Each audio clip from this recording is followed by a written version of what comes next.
Welcome to another episode of the Minnesota Meatloaf podcast. And today we're talking with Austin Frosch, who's the writer and co-director of a new horror comedy called Killer Kites. How's it going today?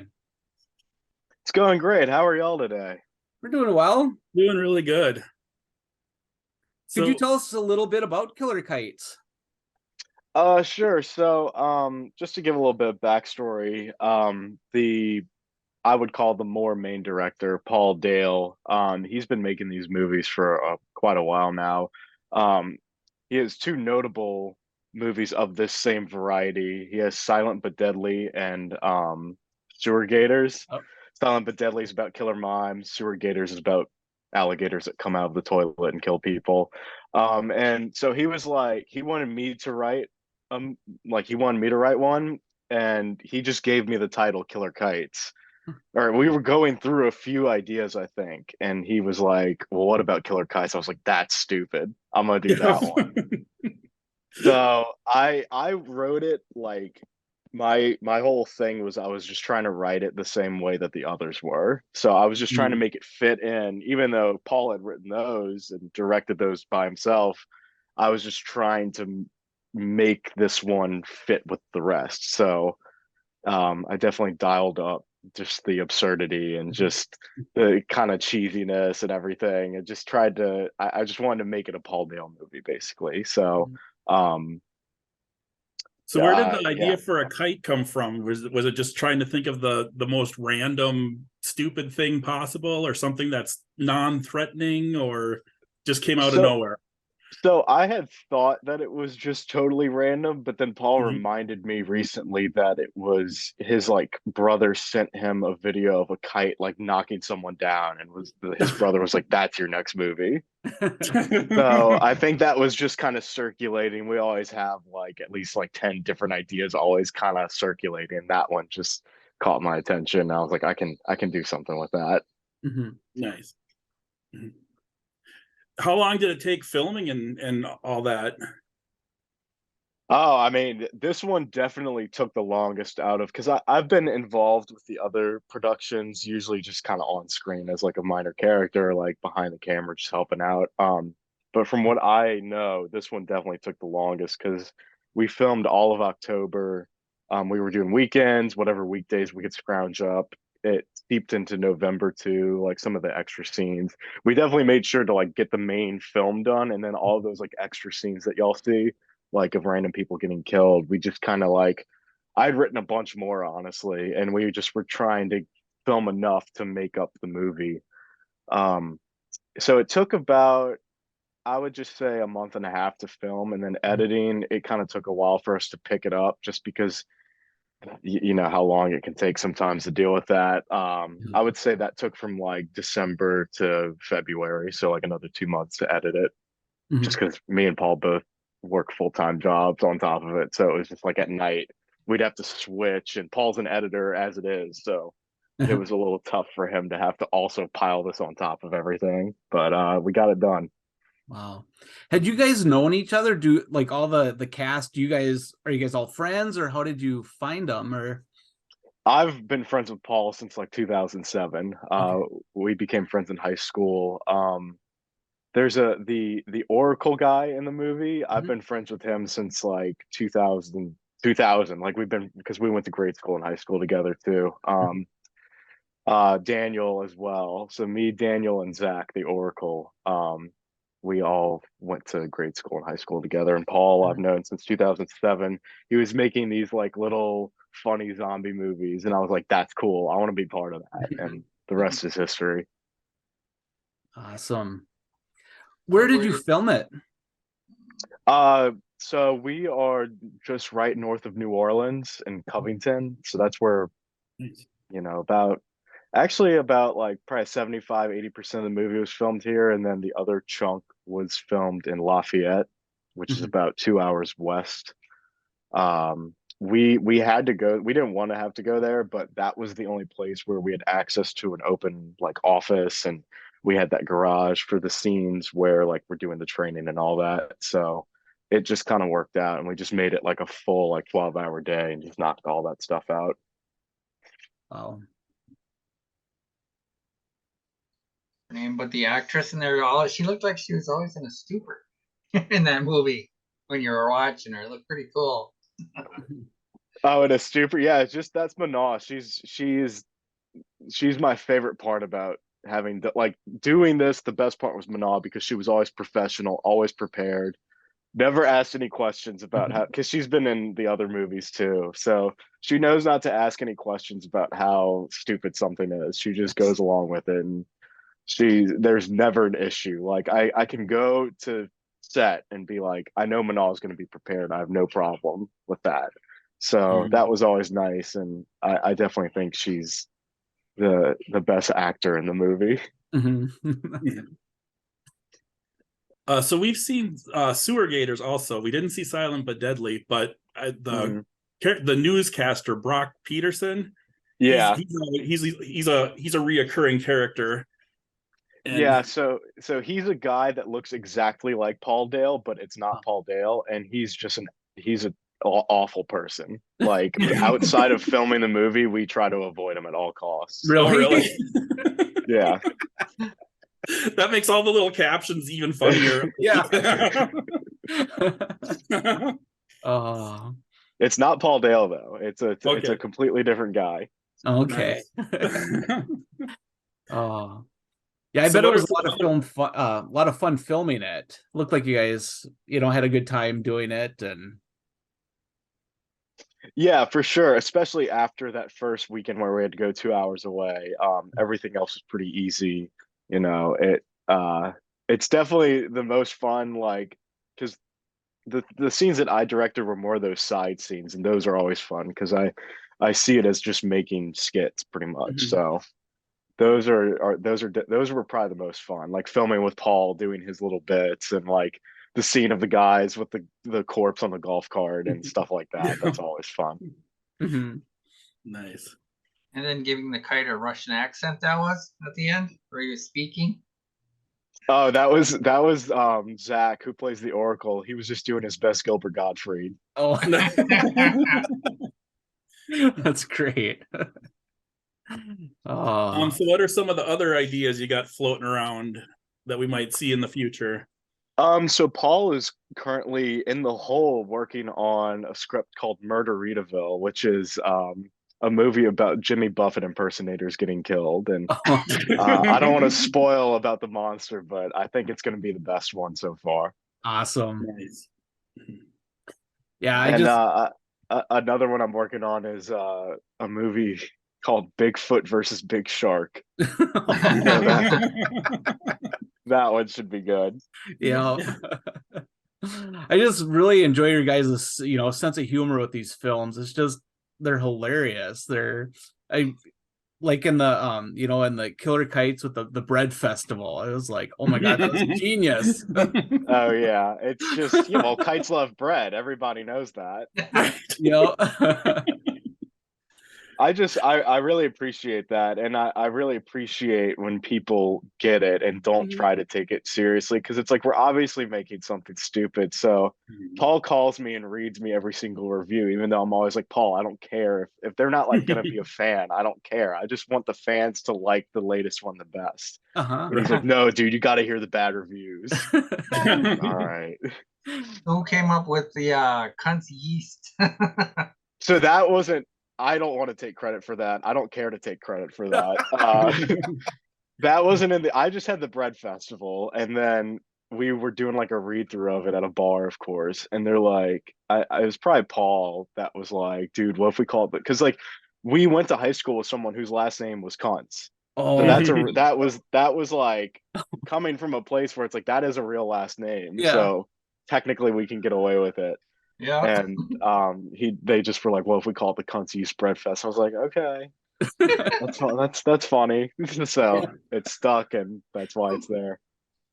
I don't want to spoil anything, but the ending literally made me laugh out loud too. The little newscast at the end and everything. Oh yeah. Yeah, that's my buddy Jared playing the protester. I always try to rope him into these kinds of things, and I think he came up with the idea that like not to spoil, but he came up with basically like the ethos of the protester, which I thought was very kind of like subverting what you would think he would be, you Right. know, Exactly. like he's very pro America and everything. I thought that was really funny. So he kind of like, I had written stuff for him, but he really just, we filmed it a few times and he just improvised and he did a really good job. Nice. Awesome. When is Killer Kites coming out, or when will it be available? I know we got an early screener of it. So we were supposed to release it next Friday on the 26th, but by popular demand, of course, we released it at the beginning of May on Amazon. So it's on Amazon. The Blu-ray still we have it like I guess we're gonna ship them technically on, or like pre-orders stop on the 26th, and that's when you can like buy it, and we're gonna start shipping on that date. So the physical media releases on the 26th. And then eventually it'll be on Tubi. We don't really have a particular release date for that, but we seem to think probably around like July it'll be on Tubi. But right now you can watch on Amazon Prime, give it a 5-star review. And then yeah, we have the Blu-rays, VHS. I think that's all we're doing for Killer Kites, just Blu-ray and VHS, and then the digital. Okay. Well, great. Well, thanks a lot, Austin, for taking the time to talk with us today. And yeah, if anybody, you know, who's listening hasn't seen Killer Kites, definitely check it out. We really enjoyed it. If you hear the title Killer Kites and think that's something you might be interested in, by all means, check it out. Well, I very much appreciate it. I always love to hear that people thought it was funny and they, you know, they get the bit. Yeah. Awesome. Well, thank you. Yeah, thank y'all. Y'all have a good rest of y'all's day. Thank you. Take care. Bye. Right, bye-bye. All right. That was good. So you never did the thank you for Priest for intro outro music? That's okay. We don't have to. Okay, good. With the interviews, I'm not going to mess with that. Sounds good. That makes it easy, not making it cluttered up. Yeah. As he's tongue-tying himself. I know. I know. You just like that it went. One time at in a park with Karen at a 4th of July festival for the Fleckafest festival. And it was a 4th of July. It was a Fleckafest festival in somewhere. What's it called? The fucking fest? Yeah. And I was in a park and I was going to do an intro and I started, and then about 300 people came surrounded us. And all I had to say was, you're watching another episode of Aaron's Backstage Pass, and today I'm at the Fleckafest Festival here in God knows where, and here, check out the highlights. And I could not say it. After about 20 takes, everybody started leaving. So but that's how you get rid of them. Was that? That's how you get rid of them. You keep screwing them. He's no good. I know. And you do it right at the end. So well, do we want to record anything else to add to the interview, or just call her good for this one? Let's see. We got about, I don't know how many more minutes we have left of recording. Probably about 15 minutes. 15 minutes. Yeah. Because we started close to 11:30. Do we want to talk about what we're playing? Yeah, let's do that. Okay. Well, that was a great interview. Are you guys playing or watching anything? I'm playing the new Switch game, Zelda Tears of the Kingdom? Tears of the Kingdom, yes. Pretty good game. It's actually pretty close to the original in some aspects, but I like the gameplay. The only thing I can't stand is the crouch button. Is the what? Every time I do the crouch button. Oh. When I'm playing, I hit the damn crouch button. Then he crouches. Oh, crouch button. Then I know. Move. I do the same thing, Curt. Better call up them guys and tell them, get that damn crouch off. Yep. But you can switch to jump in the accessory X and B around, but that gets harder yet because of the crouch. How does the crafting work for those of us that don't have Switches and have to live vicariously through you? How does the crafting and things like that work on it? What it is because when Link gets his new arm, it has a special ability. So he shoots out, grabs green, and then when you move it around, you just line it up, and then it has a little gel. It goes, whoosh, whoosh, and then all you do is hit attach, and it just sucks it right to it. Nice. And then you just add more in what you want. You make super long. It's amazing that you can put 5 or 10 logs together, and he's got enough power to lift all of that. Yeah. Then I've got you've gotten the time reversal yet? Yeah, we got that. That was one of the last ones we got. Yeah, I don't want to add stuff in there that you haven't gotten yet, Mr. Sprite Man. Yeah, I've been playing Dead Cells like usual, but go ahead, and you're gonna talk about Zelda. I totally cut you off. Who? No. Go ahead, shoot. Nope. Okay. I don't know, I'm hearing things. I'm hearing whistling and birds and swallows. Going crazy. And then he's gonna try to pen somebody. Yeah. The pen is mightier than the sword. I watched Sandman on Netflix. Have you guys watched that at all? Yeah. Yeah, I gotta see that one. I like that. Yeah. I was kind of on the fence about it, and I watched the first episode and I was like, oh my gosh, that was incredibly slow, but cool, but slow. And I wasn't really sure if I was going to keep going with it. And then I started the second one, and then it was like blam. I watched them all in like 3 days, cranked them out. Yep. I really liked it a lot. That was a good show. Hope they do a second the first season. episode's always the boringest. Yeah. Well, it's like even longer. If you look at the length of the episodes, the first one's like an hour and 20 minutes or something. I don't remember. That's the prequel. Normally, the prequel will always be an hour. But it does say season 2 confirmed on there. So good. Yeah. So I like to hear. Can we spoil Mandalorian? Did you watch it all finally? I did. I watched it all finally. I haven't seen any of it. I don't have. Did you like it, Aaron? I really liked it a lot. Nice. Me too. Like you had said, it was a great ending for it. I really liked the ending. The last episode was action packed. It was action packed Pee-wee. It was. We're great movies. Yep. Right? Yep, exactly. So I don't know. I just had a brain fart. Oh. Yeah, I've been just Are you playing guys excited Zelda. to go to Rob Zombie? We're going to Rob Zombie, remember? Oh, yeah. Yep. This time we'll see if Matt doesn't fall asleep in it. Yeah. It's the other way around. We got pit tickets, so it'll be pretty hard to fall asleep. So that's true. Mm-hmm. Probably have a heart attack. So people don't push me around. Yeah. It's been a long time since the three of us have been to a concert. Was it at White Zombie Pantera? Was it that? I think it was either the first zombie concert or the second one. But yeah, it was Rob. Yeah, you guys were up in the bleachers. That's the one you fell asleep at. Was Rob Zombie Pantera? Yeah, because we were sitting down. Yeah, I didn't even know I fell asleep. I sat down in the chair, chatted you, and then I woke up for the thing. These guys are looking at me. How'd you sleep through that? What do you mean? Loud. I was in the mosh pit. I could barely make it up the stairs. Tired for that. I didn't even attempt to go down. I was like, there's no coming back if I go down there. So then we'd all get lost. I went down. I didn't think I was coming back, but I made it. Yeah. I yelled at the security guard for stopping and taking a breath. Oh. I've been to a few shows, and that was probably one of the most chaotic. Yeah. Well, we'll see what it's like when we go July 8th. Mm-hmm. Yeah.